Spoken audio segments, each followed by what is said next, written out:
하나님 아버지, 형제 자매가 동거와 연합함이 어찌 그리 선하고 아름답다고 말씀하신 주님, 우리가 예수 그리스도 보혈의 피로 한 형제 자매가 되어 어렵거나 힘들거나 슬플 때나 기쁠 때나 주님의 몸된 교회를 사랑하며 주님이 우리를 사랑하신 그 은혜에 늘 감격하면서 살아갈 수 있는 믿음을 주셔서 감사합니다. 그러나 우리의 삶의 모습을 보면 늘 연약한 것밖에 없고 우리가 사랑하지 못하고 용서하지 못하고 화해하지 못해서 우리 마음속에 늘 아픔이 있음을 이 시간에도 주님 앞에 고백합니다. 저 연약함을 불쌍히 여겨주시고 가정 안에서, 교회 안에서, 인간관계 안에서 하면 놀라운 이 은혜의 삶을 살아가기를 원합니다.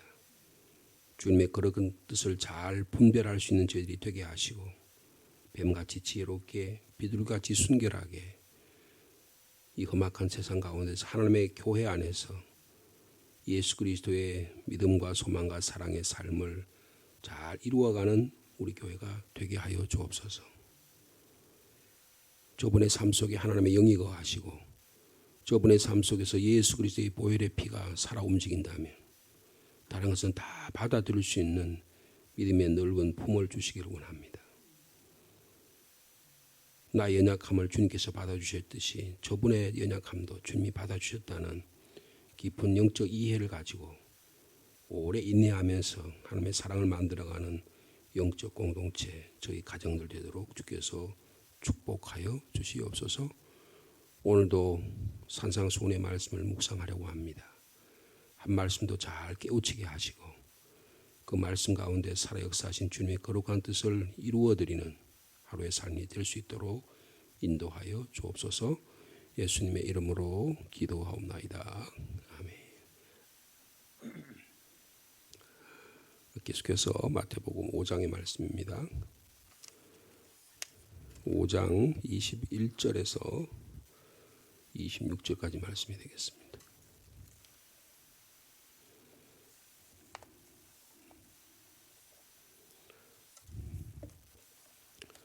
마태복음 5장 21절 말씀 제가 먼저 읽습니다. 옛 사람에게 말한 바 살인하지 말라. 누구든지 살인하면 심판을 받게 되리라 하였다는 것을 너희가 들었으나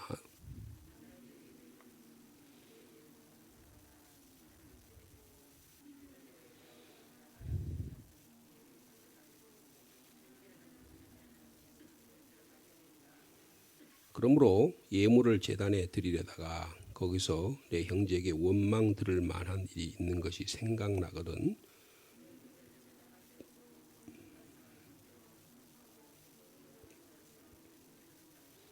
너를 고발하는 자와 함께 길에 있을 때 급히 사화하라. 그 고발하는 자가 너를 재판관에게 내어주고 재판관이 옥리에게 내어주어 옥에 가둘까 염려하라.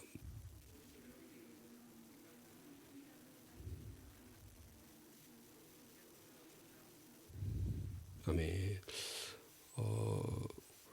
어저께 우리가 본문의 말씀을 통해서 예수 그리스도는 율법의 완성자가 되신다라는 사실을 주님이 직접 가르쳐 주셨습니다. 예수님이 해석, 율법을 통해서 본인 자신이 율법을 이루어 가셨고 그리고 그 율법적인 사고방식에 율법주의적인 사고방식에 갇혀 있는 바리새인과 서기관들 제자들의 삶을 예수님이란 인격 안에서 어떻게 이해되고 받아들이느냐 그 문자 안에 갇혀있는 우리의 신앙생활에서 우리의 마음 중심에서 삶에서 우러나는 하나님의 말씀이 무슨 뜻이 있느냐 이런 것들을 예수님께서 하나하나 지적해 주고 계시는 것입니다.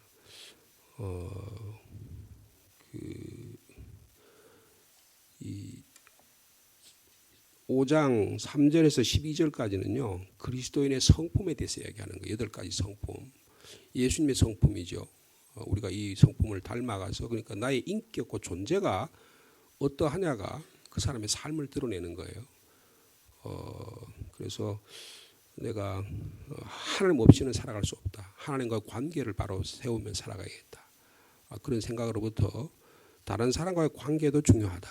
그래서 5장 3절에서 12절까지는 이런 주님의 성품을 닮아가면서 살아가는 삶, 이게 천국의 삶이다. 그렇게 그중에 특별히 하나님의 의, 사랑과의 관계를 바로 하는 것, 이걸 의라고 표현해요. 행동이 옳으냐 그러냐를 의라고 말하는 게 아니고 관계가 정상적이냐 정상적이 아니냐 하는 것을 의라 그렇게 이야기하는 것입니다. 그래서 그 하나님과의 관계, 사랑과의 관계를 바로 세우는 일이 그리스도인의 삶의 가장 중요한 태도 그리고 관계 설정이다 그렇게 말씀을 하신 것입니다. 그리고 하고 나서 우리 그런 성품을 가졌다고 하면 당연히 우리는 세상에 영향력을 가지고 살아가게 된다는 거예요.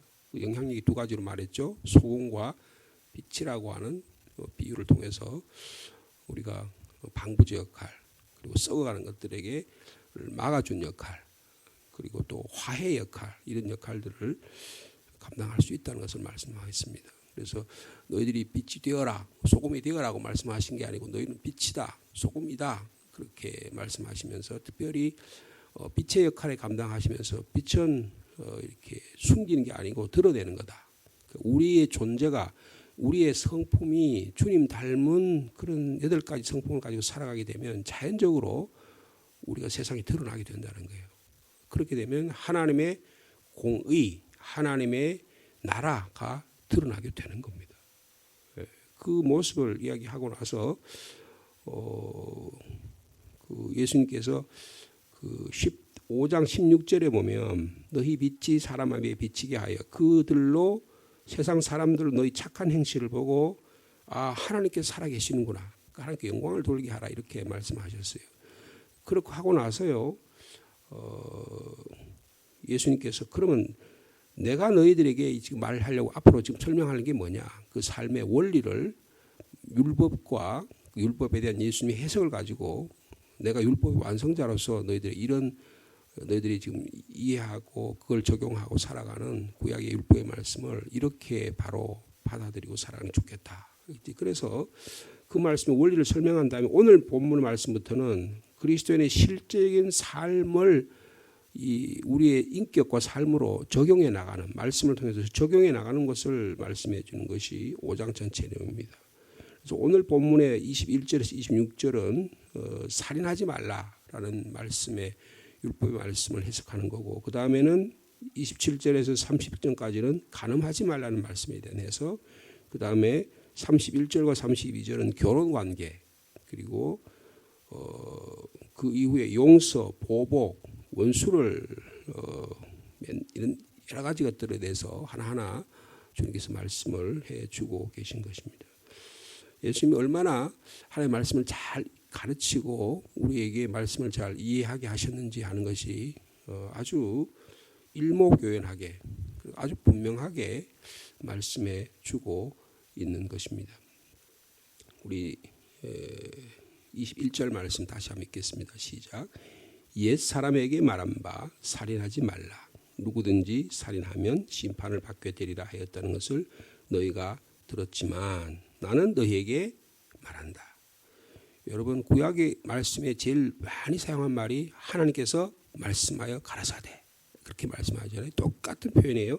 내가 너희에게 이르노니, 하나님의 영적 권위로, 하나님의 아들 되신 주님께서 영적 권위로 하나님의 구약에 쓰여진 말씀을 내가 너희에게 이렇게 해석한다, 그렇게 말씀하고 계시다는 것입니다.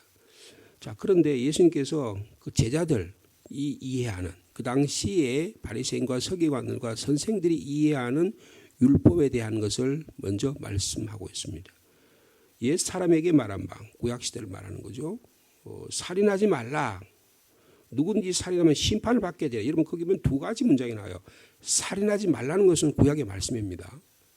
그러나 누구든지 살인하면 심판을 받게 되리라는 말은, 이 말은 성경적인 말씀이라기보다는 성경적인 말씀을 그 당시 랍비들과 바리새인들과 서기관들이 해석하는 거예요. 이 말이 섞여 있다는 겁니다. 이것을 예수님께서 지적하고 계시는 것입니다. 하나님의 말씀을 말씀 그대로가 아니라 바리새인과 서기관들, 그 당시 사람들이 자기가 좋아하도록 자기 입맛에 맞게 재해석해서 하나님 말씀과 소위 말하는 장로들의 전통을 뒤섞어 놓은 거예요. 뒤섞어 가지고 그 당시 보통 사람들이 하나님 말씀을 잘 이해하지 못하게 만드는 것입니다. 이것이 신앙생활에 잘못하게 되면 이런 혼란을 겪게 되는 겁니다. 여러분 중세 시대에 가톨릭 사제들이요 하나님의 말씀을 라틴어로 읽었어요. 라틴어로 읽으면 보통 사람이 이해할까요? 못할까요? 전혀 이해할 수 없습니다. 제가 어릴 때 봉화에 있을 때 성당에 한번 가봤는데요. 성당에 갔는데 신부님이 라틴어로 읽어요. 그러면 교인들이 알아들을까 못 알아들을까요? 하나도 못 알아들어요. 그런데 거룩한 말씀인 것처럼 말해요. 그러면 하나님의 성육신 하나님의 말씀이 우리의 삶 속에 전혀 관계가 없어요.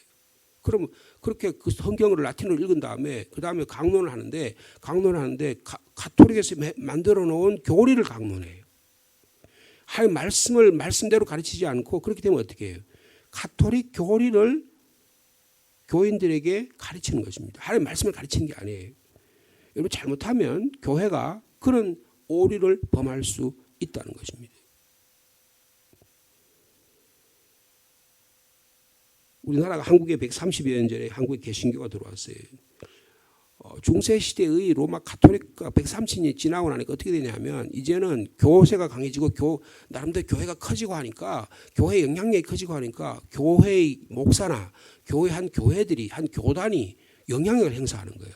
그래서 하나님의 말씀보다는 그 목사나 그 개인이나 아니면 교단이나 이런 사람들이 어떤 것들의 전통, 조직, 질서 이런 것들을 가지고 교인들을 잘못된 길로 인도할 가능성이 대단히 많은 이런 시대에 살아간다는 겁니다.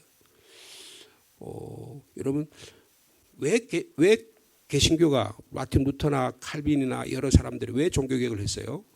이유는 딱 한 가지예요. 하나님의 말씀을 전통적인 로마 가톨릭의 교회가 제대로 가르치지 않았기 때문에. 제대로 가르치지 않았다는 게 무슨 뜻입니까? 하나님의 말씀의 권위보다 교회의 권위를 더 높인 거예요. 여러분 권위는 두 가지가 있습니다. 교회 안에는 말씀의 권위가 있고 교회의 권위가 있어야 돼요. 그런데 말씀의 권위와 교회의 권위라고 말할 때 어느 게 더 중요해요? 말씀의 권위가 중요합니다. 그런데 그 말씀의 권위를 교회의 권위를 가지고 이 말씀의 권위를 누르는 교회가 되거나 조직이 되면 그 교회는 하나님의 나라가 아니에요. 그리고 중세시대에 그래서 종교개혁자들은 아니다. 하나님의 말씀으로 다시 돌아가야 된다. 하나님의 말씀을 가지고 말씀을 해석하는 거지 교회가 권위를 가지고 교황이 추기경이 권위를 가지고 해석하는 게 아니다라고 하는 것이 그것이 종교개혁의 가장 기본적인 골격이 되는 것입니다. 예수님께서 그걸 지금 지적하고 계시는 거예요. 너희들 살인하지 말라 그랬는데 너희들 뭐라고 말했냐. 살인하면 세상의 법정에 가서 심판을 받게 된다. 너희들 이렇게 해석하지. 이거 잘못된 거다라는 거예요.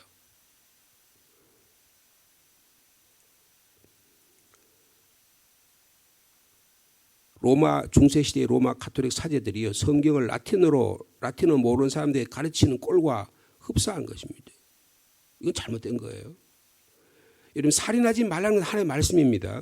그런데 누구든지 살인하면 심판을 받게 되래. 이것은 바리새인과 서기관들이 말씀대로 자기가 재해석해낸 거예요. 하나님의 심판이 아니라 형사 재판을 받게 될 것이고 그리고 치안 재판을 받게 되리라고 그렇게 해석을 하는 거예요. 여러분 지금 성경이 그렇게 말하고 있지 않다 그 말이에요. 예수님 말씀은. 하나님의 말씀을 세상적인 차원의 것으로 뒤바꿔 놓지 말아라 그런 말이에요.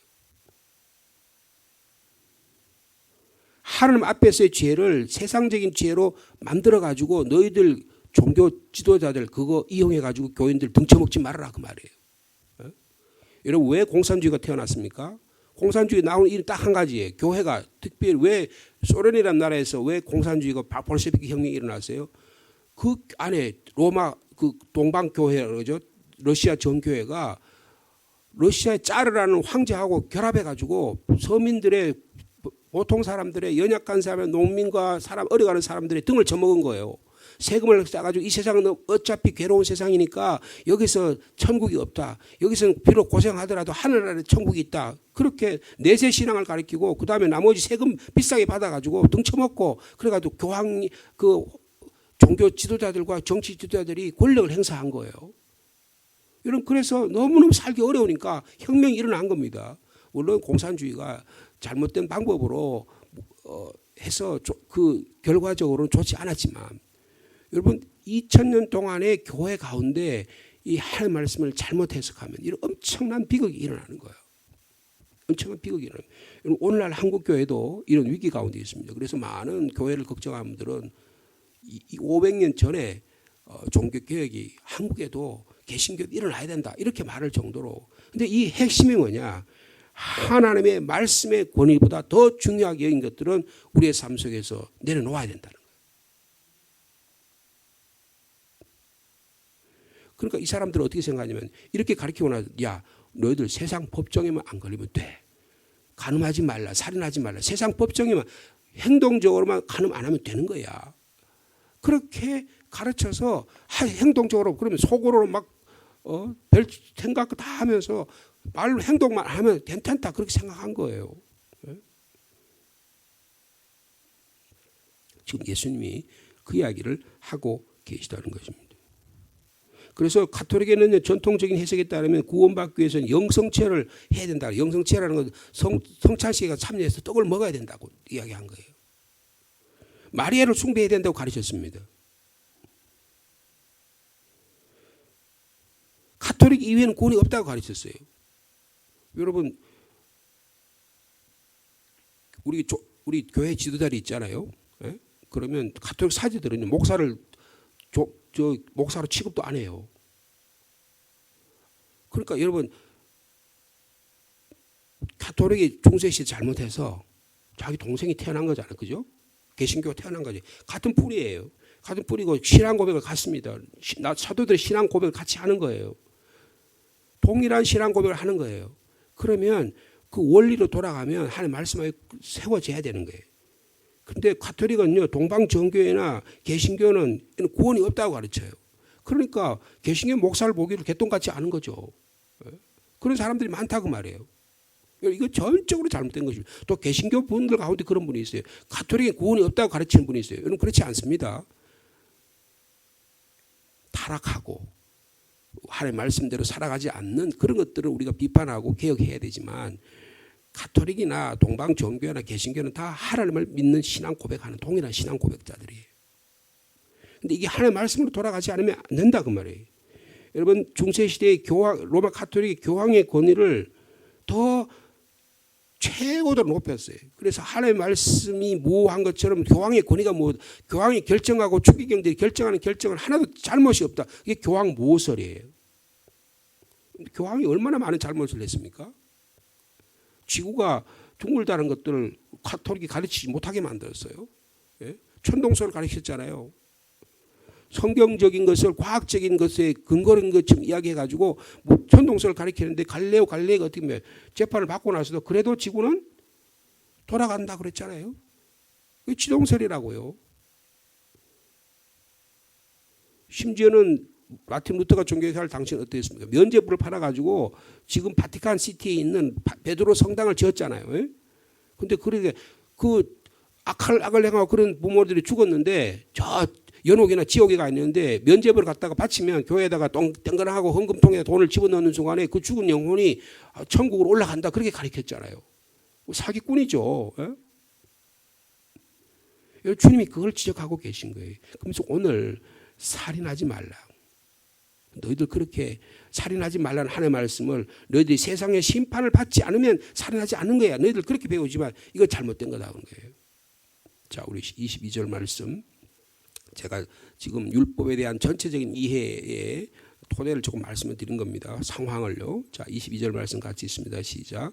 나는 너희에게 이르노니 형제에게 노하는 자마다 심판을 받게 되고 형제를 대하여 라가라 하는 자는 공회에 잡혀가게 되고 미련한 놈이라 하는 자는 지옥불에 들어가게 되리라.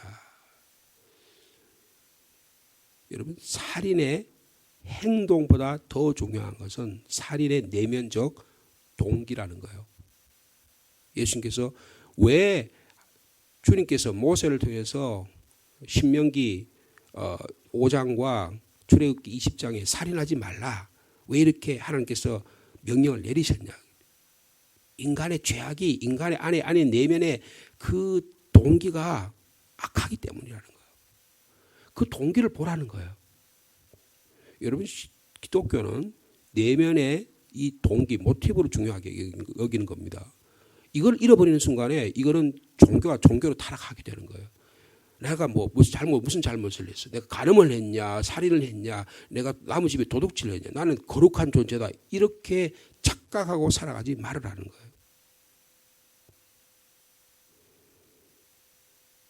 나는 너희에게 예수 그리스도께서 신적 권위를 통해서 말씀하고 계십니다. 형제에게 뭐라고요? 형제 자매에게 분노하는 자마다 이미 심판을 받게 됐다 그 말이에요. 누구든지 형제 자매에게 화만 내도 살인을 범한 것이라는 거예요. 무심코 형제와 자매를 통해서 아이고 이 바보 천치 같으니라고 그렇게 하면서 이 멍청이 같다고 이렇게 상대방을 인격적으로 비하하거나 그 말을 내 입에서 내는 순간에 그 말이 사람을 죽인다는 거예요. 여러분, 우리가 얼마나 많은 이런 범죄를 저지릅니까?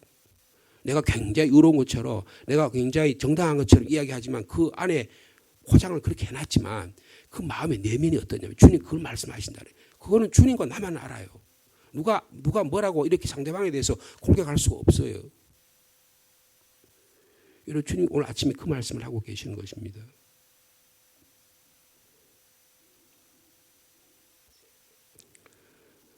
여러분, 우리의 삶 속에서 이 문제를 잘 해결할 수 있는 저 여러분의 삶이 되기를 축복합니다. 이 문제를 잘 해결해야 예수 그리스도께서 우리를 통해서 말씀하고자 하는 그런 하나님의 나라의 삶, 하나님의 의를 만들어 갈 수가 있다는 것입니다. 분노가 얼마나 큰 어려움을 우리에게 가져다 줍니까? 이 분노의 삶을 해결할 수 있는 저 여러분의 삶이 되기를 간절히 바랍니다.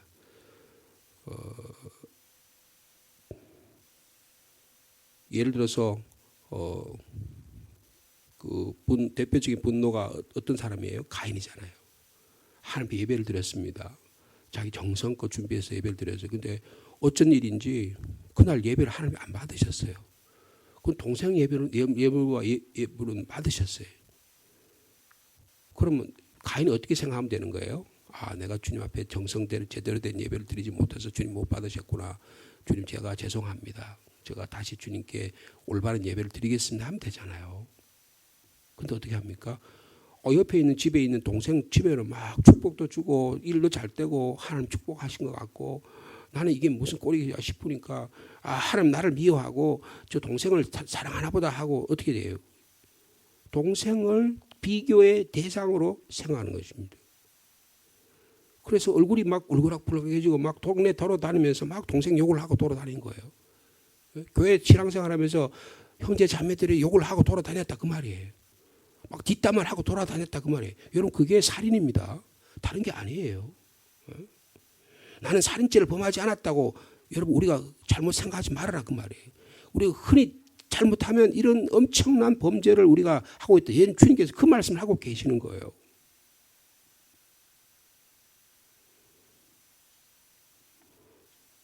여러분 창세기 말씀 한번 찾아보겠습니다. 창세기 4장에 보시면 살인하지 말라는 그 동기가 나오잖아요. 4장 5절 말씀이네요.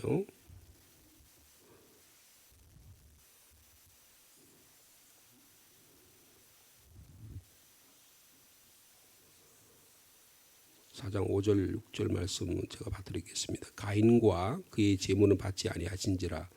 어떻게 한다고요? 가인이 몹시 분하여 안색이 변했다 그랬습니다. 이게 살인의 동기예요. 분해서 안색이 변. 저도요 부부 싸움을 하거나 누군가 저한테 불편한 진실을 이야기하면 얼굴이 붉어져요. 이게 어떻게 할 수가 없어요. 예? 가인이 몹시 분하여 안색이 변하니 그 다음에 어떻게 여호와께서 가인에게 말하면 내가 분하여 함은 어찌 되며 안색이 변함은 어찌 됨이냐. 자, 우리 7절 말씀 같이 있습니다. 시작. 내가 선을 행하면 어찌 낯을 들지 못하겠느냐. 선을 행하지 아니하면 죄가 문에 엎드려져 있느니라. 여러분 그렇게 하는데 그러면 어떻게 하면 돼? 가인이 하나님 말씀대로 분노를 거두고 내가 하나님 말씀으로 죄를 다스려야겠다. 주님 제가 죄송합니다. 제가 분노 때문에 얼굴이 불그락불그하고 동네 돌아다니면서 막 욕을 하고 라가라 그러고 막 욕을 하고 돌아다니는데 제가 너무 잘못했습니다. 제가 주님 앞에 다시 동생과의 관계를 잘 정리하면서 살아가겠습니다. 라고 주님 앞에 말씀드리면 되잖아요. 그런데 그게 힘든 거예요. 예? 여러분 4장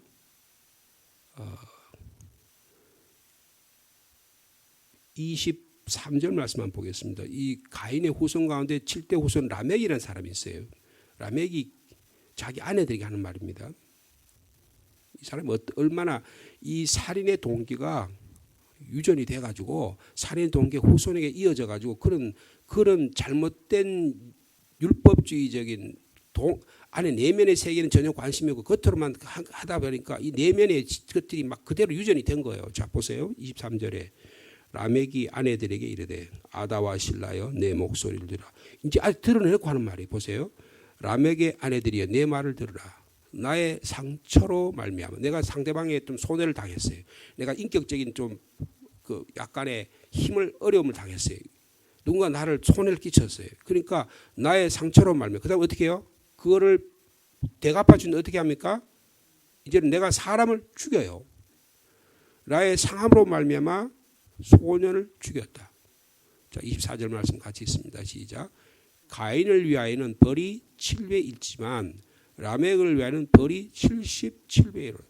우리 조상 멧돼지 할아버지가 그 형제 아벨을 죽인 죄는 하나님께서 7배를 갚을지 모르지만 나는 777배를 받아도 난 타당하다. 난 뭐 그런데 어떡할 거야? 이제 갈 대로 간 거예요. 여러분 세상이 이렇게 험악한 시대에 저희 살아가고 있습니다. 자, 여기에 대해서 주님이 하신 말씀이에요. 주님의 해결책이십니다. 자, 23절과 24절 말씀 같이 있습니다. 시작. 그러므로 예물을 제단에 드리려다가 거기서 내 형제에게 원망 들을 만한 일이 있는 것이 생각나거든 예물을 제단 앞에 두고 먼저 가서 형제와 화목하고 그 후에 와서 예물을 드리라. 우리의 내면의 살인의 분노, 남을 욕하고 돌아다니고 뒷담화하고 이렇게 하는 것에 대해서 주님께서 우리에게 가르쳐주는 처방입니다. 하나님과의 관계를 정상화하기 위해서는 사람과의 관계가 정상화돼야 된다는 거예요. 이게 어떻게 가능할까요? 하나님의 은혜를 받아들일 수 있는 믿음이 없이는 불가능합니다.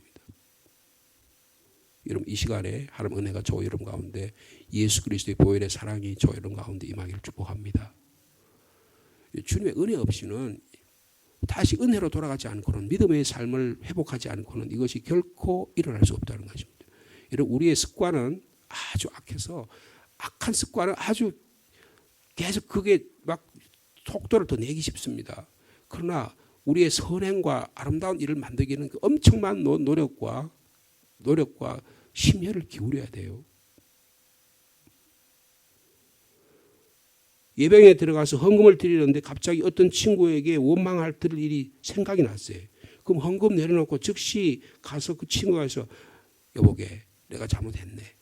화해하고 사과하고 와서 그리고 나서 돌아와서 하나님과의 관계를 정상화하라고 말씀해 주고 있습니다. 여러분 이거 왜 이런 얘기 하시는 거예요? 주님 우리를 사랑하시기 때문에 우리 인격이 회복되기를 원하시기 때문에 여러분 이것만 생각하시기 바랍니다.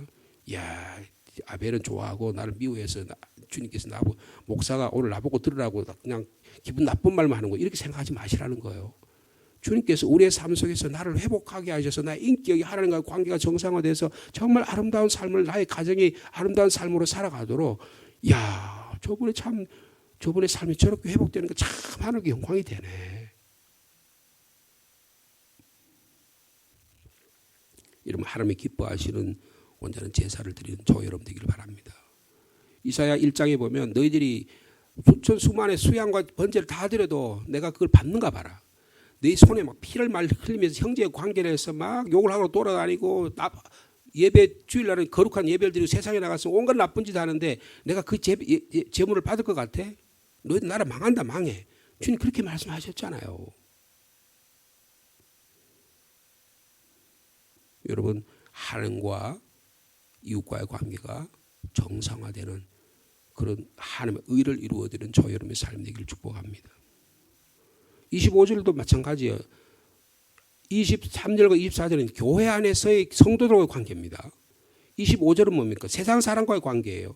너를 고발하는 자와 함께 길을 있을 때 여러분 가만히 있어도 누가 나를 고발합니다. 자기가 이해관계를 나를 등쳐먹기 위해서 나를 고발하는 자가 있어요. 늘 있는 겁니다. 그게 세상의 원리예요. 그 사람들이 어떻게 하든 나를 그러려고 하는데 거기에 엮이지 말라 그 말이에요. 너를 고발하는 자와 함께 길을 갈 때 급히 사화하라는 거. 왜요? 그러면 아니면 그 사람이 말이에요. 그 고발하는 자가 악한 동기를 가지고 너를 끝까지 잡아가지고 경찰서나 재판관에 가가지고 법정에 세우게 될 거라는 거예요. 그럼 결국 어떻게 합니까? 법정에 해가지고 막 그 과정을 복잡한 과정을 다 겪어야 돼요. 그래가지고 손해배상을 다 하고 그냥 그 모든 과정을 다 겪고 나서야 비로소 감옥에서 나올 수 있는 그런 어려움을 겪지 말아라. 주님께서 그렇게 말씀하시는 거예요. 오늘 주님이 주신 말씀은 말씀의 본질로 돌아갈 때 우리의 가정과 우리 인격과 우리의 삶이 회복됨을 말씀해 주고 있는 것입니다. 오늘 주신 말씀 속에서 여러분 혹시 관계 속에서 관계가 회복되지 않는 그런 분이 계십니까? 오늘 말씀을 통해서 여러분의 삶 속에서 하나님의 은혜와 사랑이 가득 넘쳐서 여러분 상대방이 나에게 혹시 손해를 끼쳤다면 그분을 용서할 수 있는 믿음의 삶, 용서의 마음을 주시기를 원합니다. 혹시 내가 내 삶을 되돌아봤을 때 나는 그렇게 하지 않았는데 상대방이 그렇게 이해했다면 가서 대화하고 화해해서 용서의 삶을 살아가는 아름다운 삶을 살기를 축복합니다. 이게 우리의 삶에 평안이 찾아와요. 우리 삶에 기쁨이 찾아옵니다. 그러면 얼굴에 마음이 평화로워져요. 눈에 도끼가 없어집니다. 말 한마디에 가시와 같은 말이 없어진다고요. 거친 돌로 던지는 말이 없어지는 거예요. 여러분 그것이 우리 인격입니다. 여러분 그런 삶을 살아가는 저 여러분에게 축복합니다. 주님 감사합니다. 저희들 연약하지만 오늘 하나님의 말씀으로 권고의 말씀을 듣습니다. 이 말씀 가운데서 하나님 우리를 어떻게 사랑하시는지 하나님과 관계가 온전히 이루어지고 형제 자매와 온전히 이루어지는 거룩한 삶을 살 수 있도록 주께서 축복하여 주옵소서.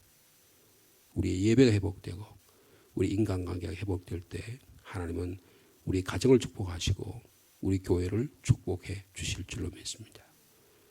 외형으로 드러나는 삶이 전부가 아니라 우리의 내면의 삶에 주님은 관심을 가지고 우리 인격과 우리 언어 생활을 통해서 하나님의 나라를 만들어가기를 원하십니다. 이를 잘 이루어드리는 오늘 하루의 삶이 될 수 있도록 주께서 축복하여 주시옵소서. 오늘 또한 수요 기도회로 모입니다. 이제 사회적 거리두기가 해제가 되고 점점 더 하나님의 말씀을 더 모이는데 힘쓰고 기도하는데 힘쓰고 또 하나님의 나라를 잘 만들어가는 거룩한 믿음의 공동체가 되도록 주께서 역사하여 주시옵소서. 사랑하는 자녀들 이곳저곳에 흩어져 있습니다. 어디 있든지 주님과 동행하는 그리고 세상의 문화에서 너무 물들지 않고 다시 돌아오는 자녀들 다 되도록 주께서 축복하여 주시옵소서. 오늘도 기도의 제목을 가지고 주님께 고개 숙입니다. 주님께서 우리 기도의 제목을 들으시고 응답하여 주시옵소서. 예수님의 이름으로 기도하옵나이다.